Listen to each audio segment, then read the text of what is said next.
Iran আর আমেরিকার যুদ্ধ হয়তো স্রেফ একটি সাজানো মঞ্চ। তেহরানের ওপর দিয়ে যে বারুদ উঠছে তার আসল লক্ষ্য ছিল বেইজিংয়ের ড্রাগন।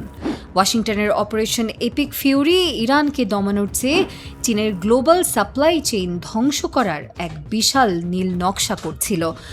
হাডসন ইনস্টিটিউটের গবেষক জিনেভ রিবুয়া এক বিস্ফোরক তথ্যে জানিয়েছেন, আমেরিকার এই যুদ্ধের মূল লক্ষ্য ছিল আসলে চীনের কৌশলগত অবস্থান দুর্বল করা। বেইজিংয়ের মোট জ্বালানি চাহিদার সিংহভাগ আসে এই হরমুজ প্রণালী দিয়ে, বিশেষ করে ইরানের 90% তেল, যা চীন পায় বিশাল ছাড়ে। সেই সস্তা জ্বালানির রুট চিরতরে বন্ধ করে দিতে চায় হোয়াইট হাউস।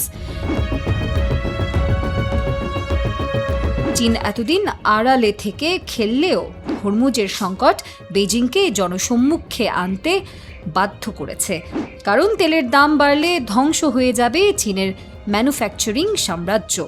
বিশেষজ্ঞরা বলছেন, ইরান এখন চীনের জন্য কেবল এক তেলের উৎস নয়, বরং পশ্চিমা নিষেধাজ্ঞা এড়ানোর এক গোপন ল্যাবরেটরি। ওয়াশিংটন চাচ্ছে চীনকে মধ্যপ্রাচ্যের এই কায়দায় আটকে রাখতে, যাতে বেইজিং তাইওয়ানে হাত দেওয়ার সাহস না পায়।